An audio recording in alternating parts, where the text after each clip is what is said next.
नमस्कार, आप सभी का स्वागत है आज की इस वीडियो में। ये वीडियो रहेगा हिंदी साहित्य का 50 क्वेश्चंस इंपॉर्टेंट होंगे। किसी भी ऐसी परीक्षा की तैयारी कर रहे हो जिसमें हिंदी साहित्य से प्रश्न आते हैं, इस वीडियो को शुरुआत से अंत तक देखिएगा। मॉक टेस्ट के तरीके से हल करिए, चेक करिए 50 क्वेश्चंस में आप कितने प्रश्नों का आंसर ठीक से कर पाते हैं। साथ ही साथ सारे क्वेश्चंस का क्विक रिवीजन भी हम आपको कराएंगे, तो वीडियो में बने रहे अंत तक। चैनल पर न्यू आए सब्सक्राइब करके बेल आइकन को ऑन करें ताकि हर एजुकेशनल वीडियोस का नोटिफिकेशन आप तक सबसे पहले पहुंचे। साथ ही साथ आप हमारे टेलीग्राम ग्रुप से जुड़ जाइएगा ताकि आपको सारी क्लासेस के लिंक, पीडीएफ और डेली करंट अफेयर्स मिल सके। शुरू करते हैं क्वेश्चन नंबर 1 से।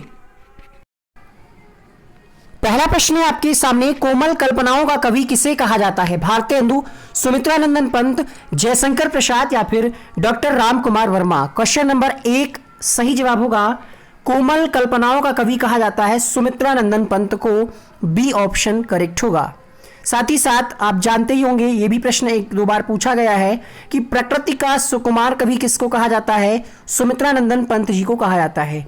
दूसरा प्रश्न आपके सामने, रामायण के रचयिता कौन है? बहुत ज्यादा संख्या में इस प्रश्न का आंसर लोग गलत करते हैं, कंफ्यूजन बन जाता है जब प्रश्न आता है ये वाला। ध्यान रखिएगा, रामायण के रचयिता हैं वाल्मीकि या वाल्मीकि शुद्ध रूप में लिखा जाता है, और रामचरितमानस तुलसीदास जी के द्वारा लिखी गई। इस प्रश्न का जो अभीष्ट उत्तर होगा वो होगा डी। लोकायतन में किसकी रचनाएं संग्रहित हैं? जयशंकर प्रसाद, महादेवी वर्मा, सुमित्रानंदन पंत या फिर सोहनलाल द्विवेदी? प्रश्न संख्या 3, लोकायतन में किसकी रचनाएं संग्रहित हैं? उत्तर होगा सुमित्रानंदन पंत जी की, अर्थात इस प्रश्न का सी ऑप्शन सही होगा। पृथ्वीराज रासो के रचयिता कौन है? चंद्रवरदाई, जगनिक, नरपति नाल, प्रताप नारायण मिश्र? प्रश्न संख्या 4 आपके सामने, पृथ्वीराज रासो चंद्रवरदाई, पृथ्वीराज रासो के रचयिता कौन है? चंद्रवरदाई है। पहला ऑप्शन यहां पर करेक्ट होगा। गीत गोविंद की भाषा क्या है? हिंदी, संस्कृत, मैथिली या फिर अवधी? प्रश्न संख्या 5, संस्कृत भाषा में लिखा गया है गीत गोविंद। बी ऑप्शन सही होगा। हरिवंश राय बच्चन ने निम्नलिखित में से कौन सी पुस्तक नहीं लिखी? मधुशाला, मधुबाला, मधुकलश, मधुघट? क्वेश्चन नंबर 6, मधुघट जो है ये हरिवंश राय बच्चन ने नहीं लिखी, बाकी मधुशाला, मधुबाला और मधुकलश ये हरिवंश राय बच्चन जी की प्रमुख रचनाओं में से एक है। निम्नलिखित में से कौन सा उपन्यास मुंशी प्रेमचंद जी का नहीं है? क्वेश्चन नंबर 7, ऑप्शन में है गबन, कर्मभूमि, रंगभूमि, आग का दरिया। आग का दरिया जो है ये उपन्यास मुंशी प्रेमचंद जी का नहीं है किसका? फिर ये भी आपको, आग का दरिया जो है ये उर्दू भाषा का उपन्यास है और इसको कुरतुलैन हैदर रहली इन्होंने लिखा था, ध्यान रखिएगा। प्रश्न संख्या 8, खड़ी बोली को परिमार्जित और व्याकरणबद्ध करने में किसका योगदान है? प्रश्न संख्या 8, भारतेंदु हरिश्चंद्र जी, बालकृष्ण भट्ट, रामचंद्र शुक्ल या फिर महावीर प्रसाद द्विवेदी? क्वेश्चन नंबर 8 उत्तर होगा महावीर प्रसाद द्विवेदी जी का योगदान है खड़ी बोली को परिमार्जित और व्याकरणबद्ध करने में। क्वेश्चन नंबर 9 देखिएगा, परहित सरिस धर्म नहीं भाई, ये पंक्तियां कहां से ली गई हैं? पद्मावत, रामचरितमानस, भारत भारती, रामायण? क्वेश्चन नंबर 9 देखिएगा, उत्तर होगा यहां पर रामचरितमानस। अगला प्रश्न देखिए, प्रश्न संख्या 10, कठिन काव्य का प्रेत किसे कहा गया है? मुक्तिबोध, पद्माकर, केशवदास या फिर भूषण?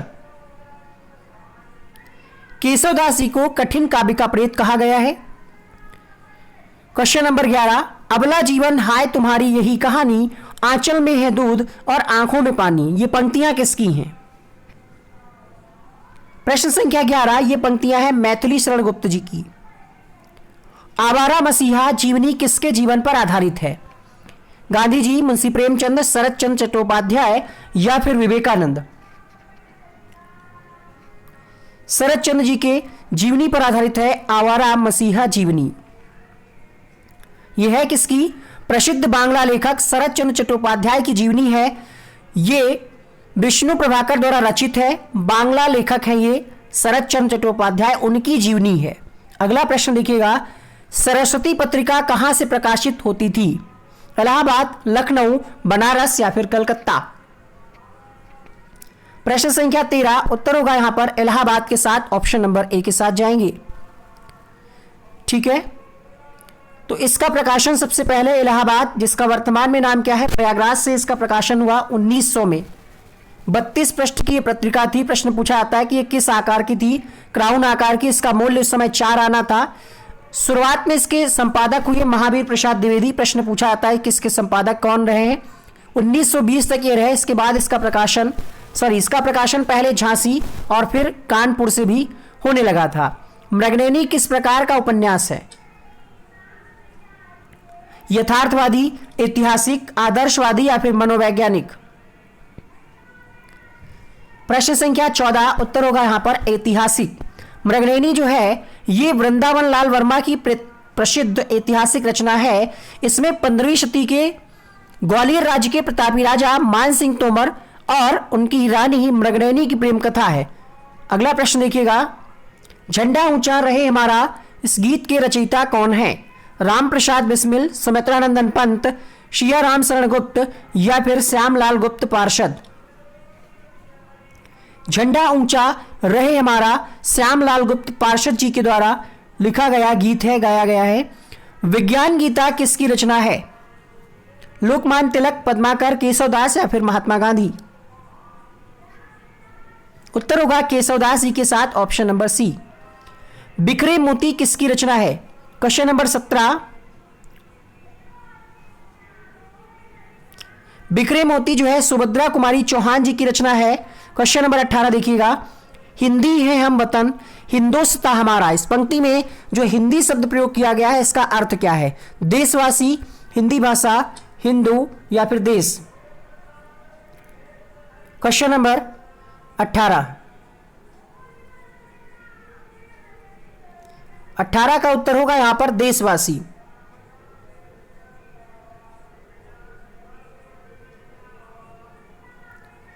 अगला प्रश्न देखिएगा, क्वेश्चन नंबर 19, जागो फिर एक बार शीर्षक कविता को आप क्या कहेंगे? राष्ट्रीय गीत है ये, उद्बोधन गीत है, देशभक्ति का गीत है या फिर देश का गौरव गान है? 19वां प्रश्न देखिएगा, क्वेश्चन नंबर 19 आपके सामने। उत्तर होगा यहां पर जागो फिर एक बार, जो शीर्षक से लिखा गया गीत है, कविता है, ये उद्बोधन गीत है और ये किसके द्वारा लिखा गया है? देखिएगा यहां पर क्वेश्चन नंबर 19 के लिए ये रचयिता इसके कौन है? सूर्यकांत त्रिपाठी निराला जी हैं।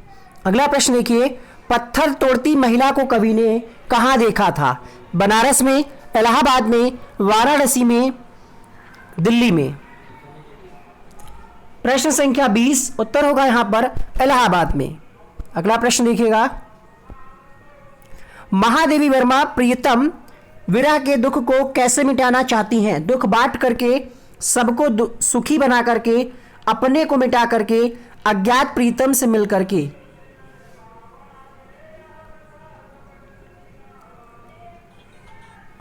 प्रश्न संख्या 21 उत्तर होगा यहां पर अपने को मिटा करके।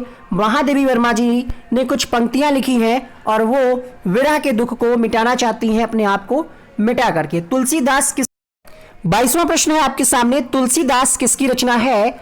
ऑप्शन में है राम प्रसाद बिस्मिल, सूर्यकांत त्रिपाठी, सिया राम शरण गुप्त या फिर Sumitranandan Pant?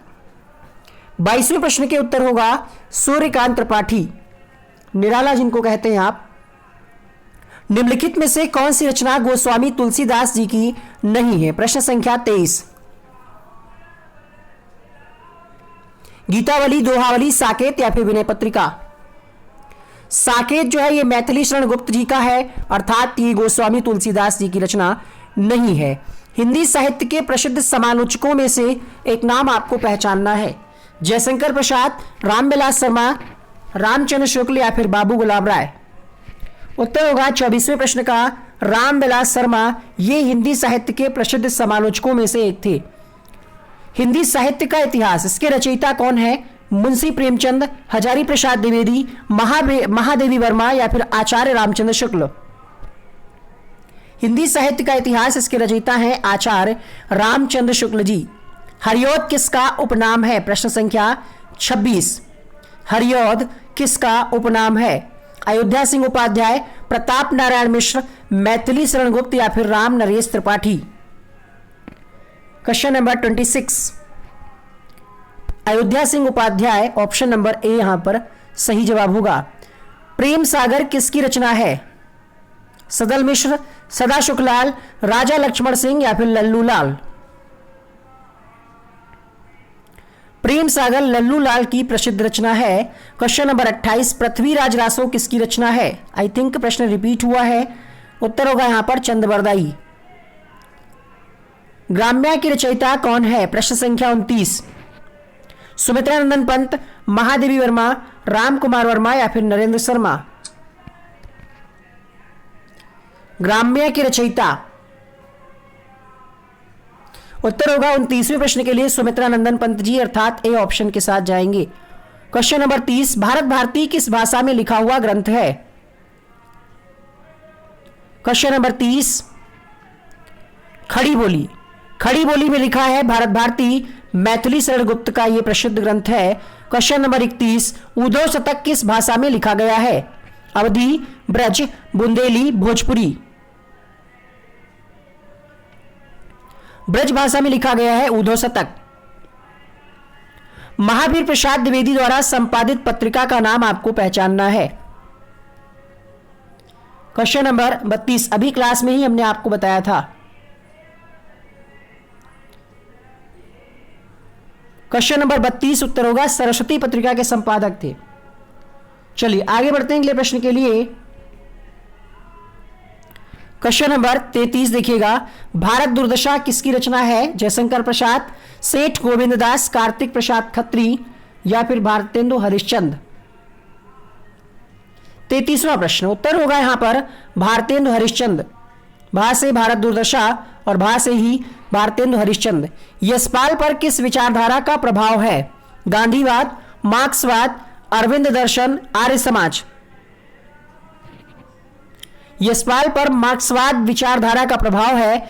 B option correct होगा। मैं नीर भरी दुख की बदली, ये पंक्तियां किस कवित्री की हैं? क्वेश्चन नंबर 35 उत्तर होगा महादेवी वर्मा की ये पंक्तियां हैं। साहित्य लहरी किसकी है? ये तुलसीदास, सूरदास, नंददास, महादेवी वर्मा। उत्तर होगा यहां पर सूरदास जी के साथ option number B. Barvai Ramayan किसकी रचना है? प्रश्न संख्या 37। तुलसीदासी की, गोस्वामी तुलसीदासी की रचना है बरवे रामायण। पैरों में पख बांधकर किसकी रचना है? हमें पता है बहुत सारे प्रश्न के उत्तर आपके गलत हुए होंगे, तो एक बार हम रिवीजन कराएंगे ताकि आपको सारे प्रश्न याद हो जाएं। यहां पर आंसर जाएगा ऑप्शन नंबर ए के साथ। 38 प्रश्न आप पढ़ चुके हैं। क्लास अगर आपको अच्छी लगी हो तो एक बार लाइक करिएगा और सिर्फ आप 2 लोगों को शेयर कर दीजिएगा। 2-2 करके आप शेयर करेंगे तो काफी ज्यादा लोगों तक इस वीडियो तक आप पहुंचा सकते हैं, इस वीडियो को आप पहुंचा सकते हैं। 39 का डी सही होगा। एकमात्र रचना थी इनकी बिहारी सस्सई। हिंदी है हम वतन, हिंदुस्तान हमारा। इस गीत के रचनाकार कौन है? प्रश्न संख्या 40। उत्तर होगा यहां पर मोहम्मद इकबाल। इसको राष्ट्रीय गीत का दर्जा भी प्राप्त है। मोहम्मद इकबाल के द्वारा इसको 1905 में लिखा गया और सबसे पहले सरकारी कॉलेज लाहौर में इसको पढ़ करके सुनाया गया था। Question number 41। भारतेंदु की कर्मभूमि है, मतलब भारतेंदु का संबंध किस जिले से है? क्वेश्चन नंबर 41 उत्तर होगा काशी यानी बनारस से है। निम्नलिखित में से सूरदास की कौन सी रचना नहीं है? प्रश्न संख्या 42।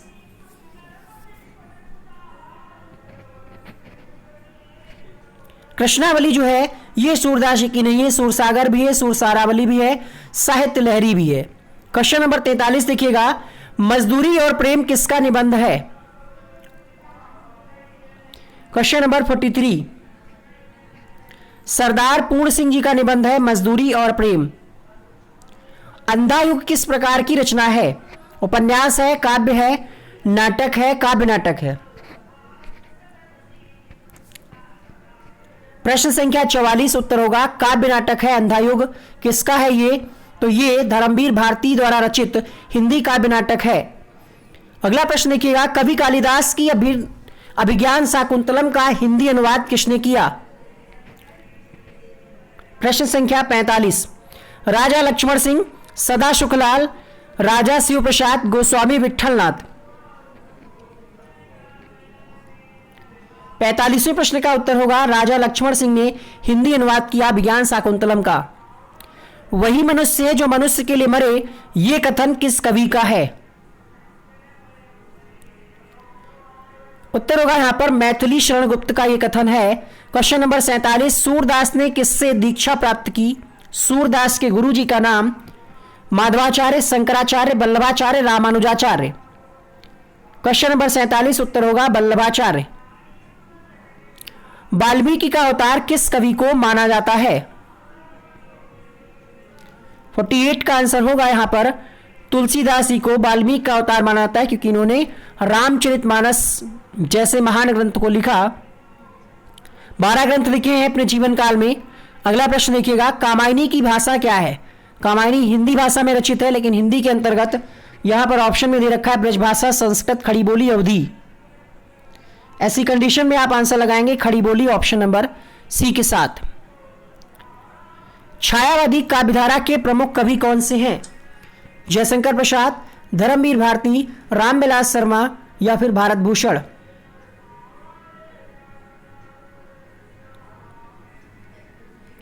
क्वेश्चन नंबर 50 उत्तर होगा यहां पर जयशंकर प्रसाद जी के साथ, ऑप्शन नंबर ए यहां पर करेक्ट होगा। एक प्रश्न आपके लिए होम, सारे प्रश्न का आपको रिवीजन कराया जाएगा, जिससे क्या होगा, जो भी प्रश्न आप पहली बार में गलत किए हैं वो सारे प्रश्न आपको याद हो जाएंगे।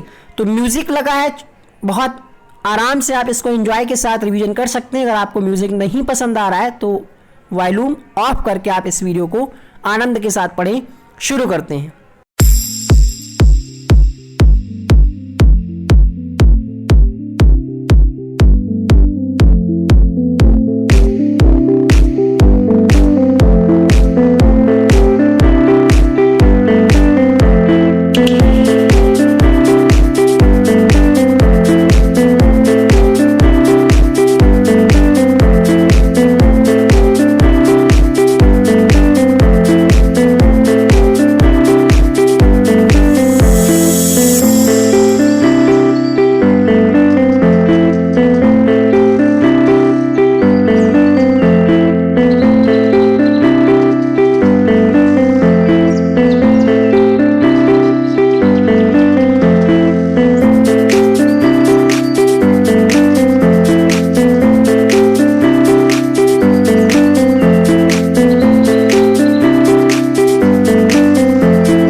सारे प्रश्न आपको क्लास में ही याद हो गए होंगे। वीडियो को लाइक करें, शेयर करें और सब्सक्राइब करें वनडे एग्जाम स्टडी को। यहां पे कुछ अन्य वीडियोस के लिंक थंबनेल बन करके आ रहे हैं, यहीं से आप क्लिक करके उनको देख सकते हैं। क्लासेस डेली आपको जुड़ना है। शाम को 4 बजे से क्लासेस शुरू होती हैं, 4 बजे, 5 बजे, 7:30 बजे और दिन में भी आपको क्लासेस मिल रही हैं। तो चैनल को सब्सक्राइब करने के साथ साथ बेल आइकन को भी ऑन कर लीजिएगा।